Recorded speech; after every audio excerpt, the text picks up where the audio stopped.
Waalaikumsalam warahmatullahi wabarakatuh. Ustaz, maunya untuk berdoa ketika sholat dilaksanakan posisi berdiri ketika takbir atau selesai sholat. Kalau berdiri itu kapan? Saya pernah mendengar sujud akhir sholat itu waktu yang pas untuk berdoa. Baik, ada 4 posisi. Saya ulang, ada 4 posisi dalam sholat yang langsung dijamin oleh Al-Quran dan hadis Nabi SAW sebagai posisi yang cepat mengabulkan doa.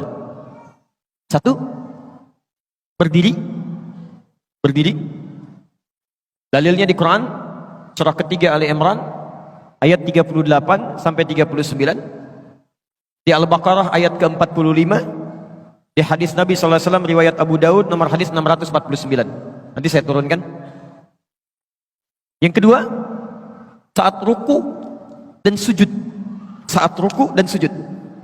Dalilnya di Quran ada di surah ke-48 Al-Fatah ayat 29. Selanjutnya 4. Jadi tadi berdiri, 2 ruku, 3 sujud di ayat yang sama. Yang keempat, sesaat sebelum salam. Setelah mengatakan innaka hamidum majid, itu ada doa yang kalau Anda bisa mohonkan dengan baik juga cepat dikabulkan. Itu riwayatnya ada di hadis Muslim nomor hadis 588. Saya mulai dari yang berdiri dulu ya. Ada 2 cara ketika Anda ingin bermohon saat berdiri dalam sholat. Cara pertama yang tidak dilafadzkan berdasarkan isyarat di Quran ya. Surah ke-2 Al-Baqarah ayat ke-45, wasta'inu bisabri wassalah. Dan jika Anda memiliki persoalan dalam kehidupan, terima dengan sabar, kemudian mintakan solusinya lewat sholat. Saya turunkan kalimatnya, mohon bisa dihapus dulu.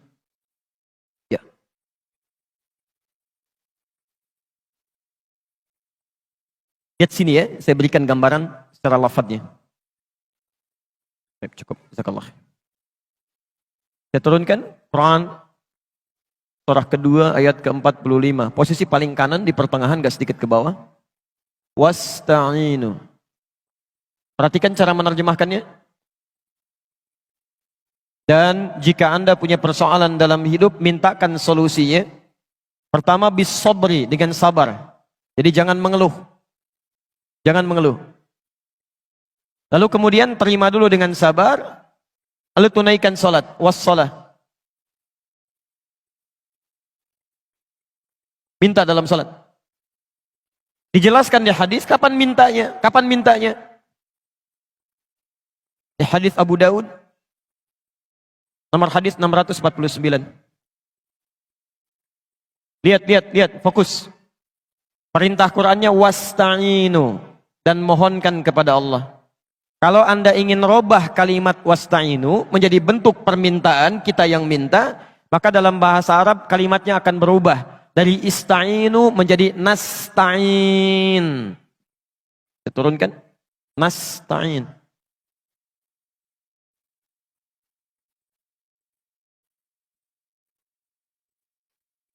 Wasta'inu, Anda minta ya. Lalu kita mau minta, robah kalimatnya dari wasta'inu menjadi nasta'in. Sekarang perhatikan. Nabi menyampaikan ketika seorang hamba dalam salatnya mengatakan, "Idza qala al-'abdu iyyaka na'budu wa iyyaka nasta'in."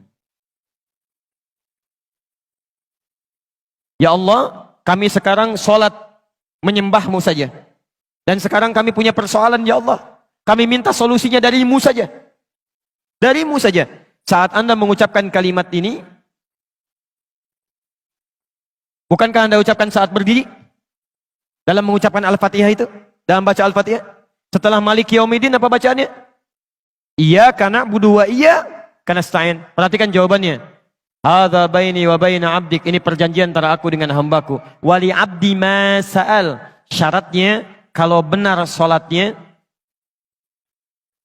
sampai berdiri ini, sampai berdiri Masa'ala, apapun yang dia minta saat ini akan dikabulkan.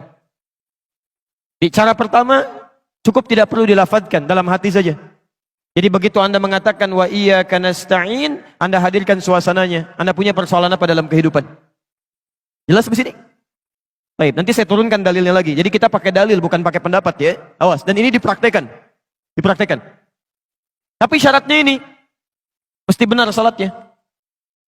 Jadi kalau salat Anda nggak benar, dari mulai takbir, bahkan dari wudhu sampai ke sini, Anda nggak akan dapat yang ini. Tidak akan dapat. Jadi kalau salat Anda benar dari mulai wudhu sampai dengan takbir, sampai berdiri, maka ini diberikan yang pertama kali.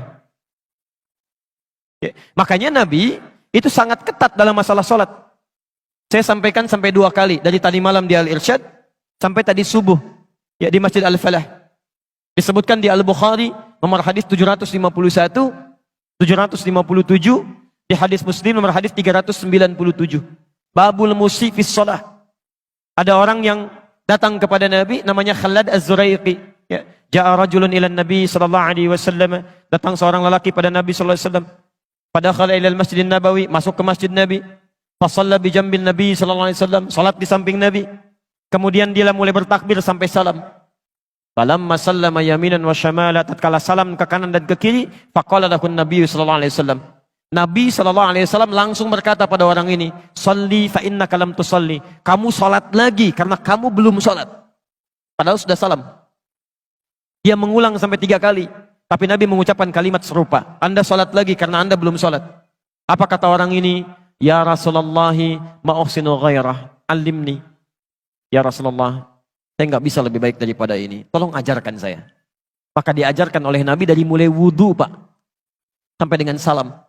Idza qumta ila shalah asbighul wudu, famastaqbilil qiblah, famafakabbir. Kalau kamu mau salatnya bagus sempurna, sempurnakan wudu, begini caranya. Kemudian menghadap ke arah kiblat sampai kakinya diatur, bagaimana cara berdirinya, bagaimana lebar kakinya, bagaimana cara bertakbirnya, bagaimana cara bersedekapnya, sampai akhirnya. Sampai di situ Nabi mengatakan di Al-Bukhari nomor hadis 651, "Shallu kama ra'aitumuni usolli." Salatlah kalian seperti persis melihat saya. Saking ingin benarnya salat kita bukan masalah fikihnya, tapi Nabi ingin memastikan bahwa kita yang salat mendapatkan minimal karunia ini. Jelas di sini? Yang kedua, ada yang boleh dilafadzkan dalam berdiri. Boleh, bisa dilafadzkan. Jadi yang ini belum dilafadzkan, masih memohon. Yang kedua yang dilafadzkan. Kapan itu dilafadzkan? Setelah membaca Al-Fatihah. Setelah membaca Al-Fatihah. Antum kalau selesai baca Al-Fatihah dalam sholat baca apa? Halo? Jangan katakan wallahu alam, enggak ada. Waladhdallin, wallahu alam, enggak ada. Baik, setelah baca Al-Fatihah baca apa? Surah. Baik. Surah itu dari mulai Al-Fatihah sampai dengan An-Nas tidaklah diturunkan oleh Allah. Tidak diturunkan oleh Allah sebagai Al-Quran itu untuk sekedar dibaca, bukan. Saat pertama kali diturunkan oleh Allah, itu disebut langsung oleh Quran dengan nama Hudan. Quran, surah kedua, ayat 185. Posisi paling kiri di pertengahan. Syahrul Ramadan alladzi unzila fihi al-Quran hudan linnas. Hudan. Artinya, bisa petunjuk, bisa solusi dari berbagai masalah, bisa hal yang memudahkan dalam kehidupan. Itu hudan. Lihat kalimatnya, lihat. Isi Quran itu dari Al-Fatihah sampai dengan An-Nas, Allah menyampaikan tuh hudan linnas, solusi dari setiap persoalan hidup yang dialami oleh manusia. Jadi kalau ada manusia walaupun dia tidak beriman, dia belajar Quran, bisa mendapatkan bagian kemudahan dalam hidupnya. Makanya saking sayangnya Allah pada orang beriman, dipaksa oleh Allah dalam tanda petik, supaya dia mendapatkan hudan, solusi kemudahan dalam hidupnya. Bagaimana caranya? Dipindahkan ayatnya ke Al-Baqarah ayat 2 sampai 3, posisi paling kiri dari atas sampai ke tengah. Dzalikal kitabu la raiba fihi hudan lil muttaqin.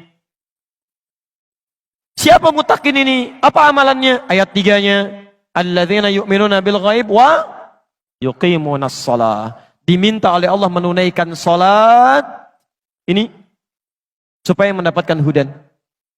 Bagaimana cara mendapatkannya? Ini sebetulnya poinnya. Jadi antum setelah membaca Al-Fatihah, seharusnya antum mencari surat-surat yang dibacakan sesuai dengan kebutuhan antum. Cari ayat-ayat yang sesuai dengan kebutuhan kita. Karena dari Al-Fatihah sampai dengan An-Nas itu semua berisi kebutuhan kita. Saya baca cepat ya. Tapi nggak usah ditulis. Saya ulangi, tidak usah ditulis. Ya, saya bacakan saja. Misal, sebelum lahir, tadi kan ikhtiarnya Quran surah kedua ayat Quran surah ketiga ayat 38 sampai 39. Keadaannya Quran surah 19 ayat kedua sampai dengan ayat ke-11-nya. Begitu dia mulai mengandung, bagaimana kandungannya supaya baik, Quran surah ke-7 ayat ke-189. Begitu dilahirkan, bagaimana supaya ASInya mengalir lancar, anaknya tumbuh menjadi anak yang soleh, Quran surah kedua ayat 233.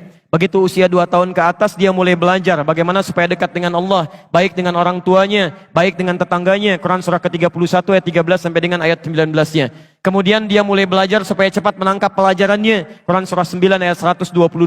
Supaya meningkat prestasinya, Quran surah 58 ayat yang ke-11. Kemudian dia mulai meningkat lagi pendidikannya, mulai mendapatkan teman-teman bergaul. Bagaimana supaya tidak bisa merubah keadaannya, supaya lebih dekat dengan Allah, tidak terjebak dalam pergaulan bebas. Quran surah ke-49 ayat ke-13-nya. Ada yang serius datang mau melamar, bagaimana menyikapinya? Quran surah ke-4 ayat yang ke-4.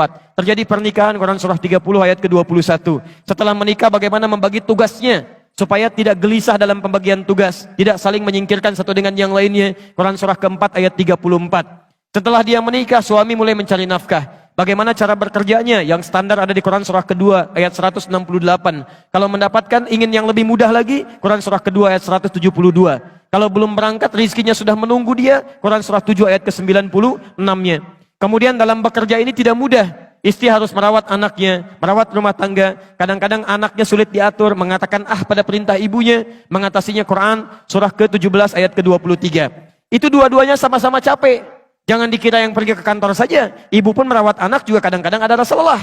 Bagaimana mengatasinya? Kalau lelah-lelah sedikit, itu ada di Quran surah ke-26 ayat ke-80. Kalau sudah mulai menjadi penyakit, bahkan kata dokter nggak ada obatnya, bagi Allah nggak ada yang mustahil. Quran surah ke-21 ayat 83 sampai dengan 84. Kadang-kadang Anda yang bekerja, ada orang yang tidak suka dengan Anda. Ada yang usil, ingin menyingkirkan Anda, menyungkurkan Anda. Ada perlindungan dari Allah di Quran surah ke-17 ayat 79 sampai dengan 81. Kalau ada yang membuat diri Anda tersesat sampai mengatakan, ya Allah kenapa dia begini, ya Allah apa enggak ada solusinya? Selalu ada. Amalkan di Quran surah ke-21 ayat 87 sampai dengan ayat ke-88-nya. Sampai Anda beraktivitas lagi, mendapatkan kesenangan hidup, harta mulai melimpah, Masya Allah, rumah semakin luas, syukuri itu semua dengan mengamalkan tuntunan di Quran surah ke-14 ayat yang ke-7-nya. Tapi ketika datang ujian, tingkat ujian bisa macam-macam. Ada yang ringan, yang menengah, kemudian yang kuat. Pelajari itu supaya siap menghadapinya. Di Quran surah kedua ayat 214. Solusinya di Quran surah ketiga ayat 142. Cara sabarnya di Quran surah kedua ayat 155 sampai 157.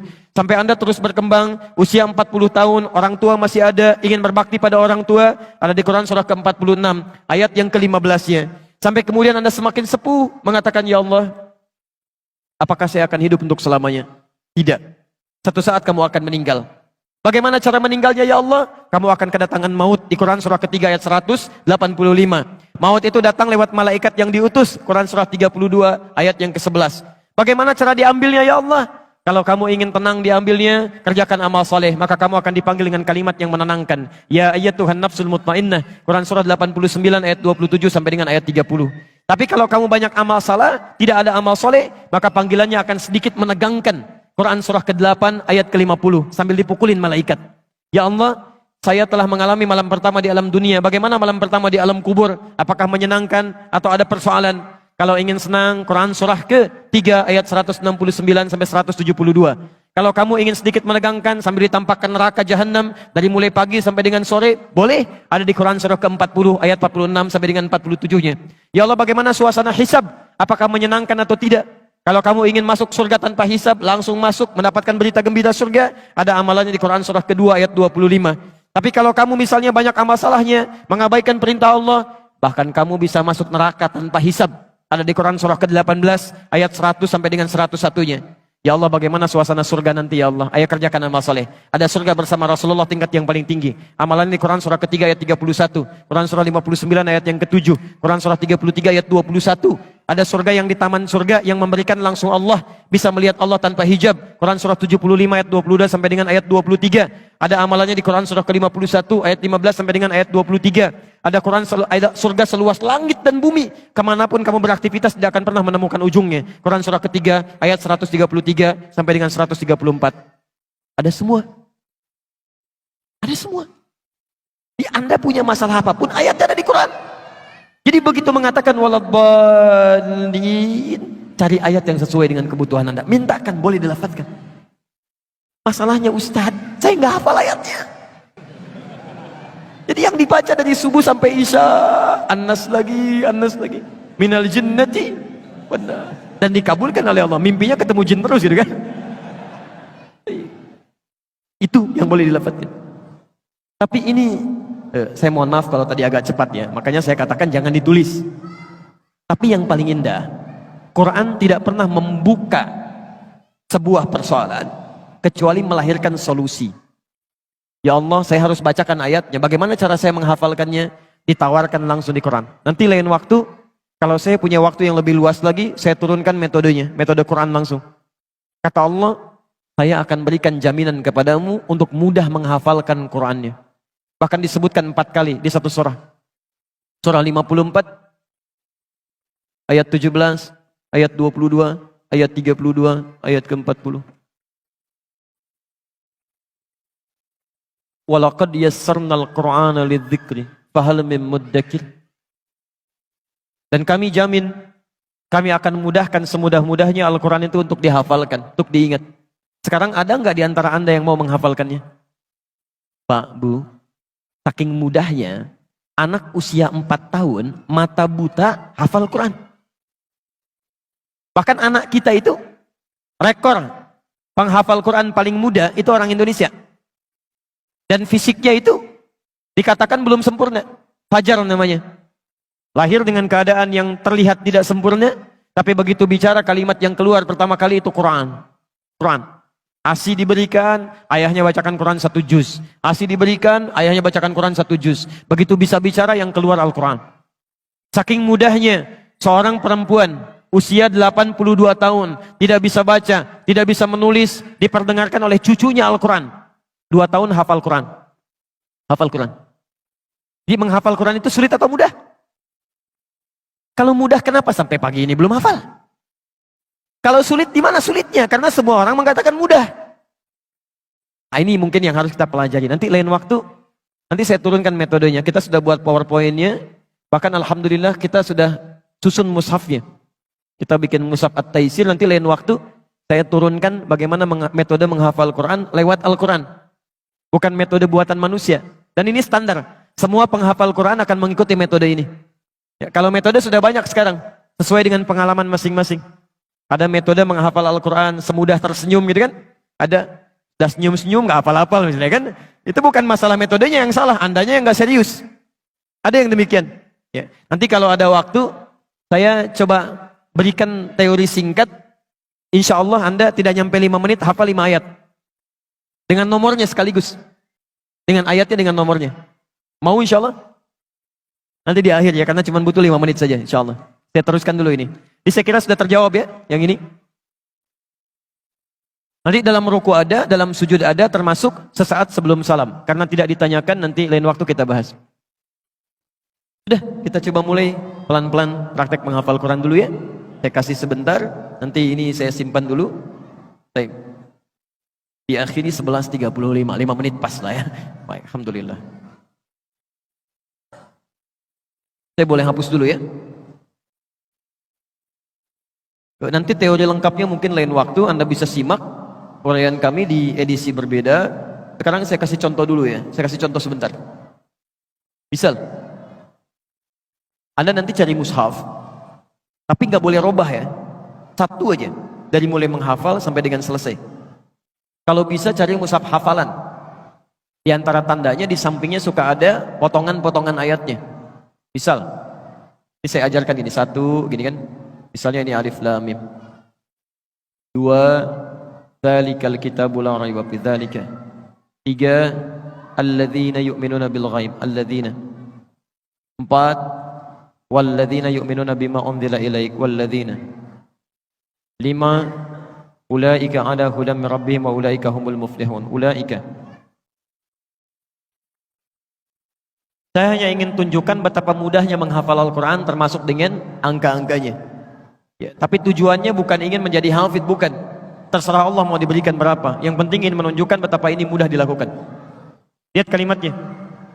Sekarang perhatikan, nanti kalau sudah lihat mushaf Qurannya, ada gambaran seperti ini. Di antara metodenya yang paling mudah, pertama, fokus. Kita hitung dari sekarang ya. Lihat atasnya. Nomor 1 apa? Saya ulang. Apa nomor 1? Alif Lam Mim. Baik, kita ucapkan sama-sama. Nomor 1 apa? Kemudian langsung lihat yang terakhir, nomor 5. Yang paling bawah. Baik, nomor 5 apa? Nanti biasakan begini ya, begitu pindah halaman, lihat yang pertama, lihat yang paling bawah. Maka sisanya yang tengah-tengahnya. Baik, 1 apa? 5? 5 apa? 1 apa? Sekarang lihat yang mirip. 3 alladzina. 3 apa? 4 tinggal pakai wawu. Walladzina. 4 apa? Baik. 3 apa? 4 apa? 5? 1? Ulang. 3 alladzina. 4? 5? 1? 4 3 5 1 tinggal yang kedua. Balika. 2 apa? 3 apa? 4 apa? 5 apa? 1 apa? Saya ulang. 1 2 3 4 5 3 2. Sekarang saya hapus dulu. Ini apa? Bukan, ini kosong, nggak ada apa-apa. Bisa. Tapi karena Anda sudah tervisualisasi dengan nomor-nomor ini, angka-angka ini, otomatis begitu melihat angka, Quran yang muncul di benak Anda. Nanti kemanapun ditanya akan indah, semuanya Quran. Masya Allah Ustaz, apa kabar? Baik. Tinggal di mana Ustaz? Di Bekasi. Nomor berapa rumahnya? F1 nomor 6. F1 alif lam mim 6. Innal ladzina kafaru sawa'un 'alaihim a'anzartahum am lam tunzirhum. Masya Allah. Anak berapa Ustaz? Dalikal kitabul la raiba fihi hudal lil muttaqin. Istri berapa Ustaz? Alif lam mim. Alhamdulillah. Allah la quwwata illa billah. Jelas ya? Nanti lain waktu lah. Ini saya hanya ingin tunjukkan sebetulnya Quran itu dimudahkan. Betapa mudah untuk bisa mendapatkan itu semua. Saya hitung Anda nggak nyampe 2 menit tuh bisa mendapatkan bagian dari itu. Nanti silahkan praktekkan dengan guru-guru yang lain. Dan saya dengar ada rumah tahfidz di sini. Semoga Allah Subhanahu Wa Taala berikan kemudahan untuk proses tahfidzul Quran yang ada di sana. Dan semoga antum semua sebelum meninggal dunia diberikan oleh Allah Subhanahu Wa Taala nikmat untuk bisa menghafalkan Al-Quranul Karim. Tidak cukup dengan amin, tapi mulai dulu dari sekarang ya.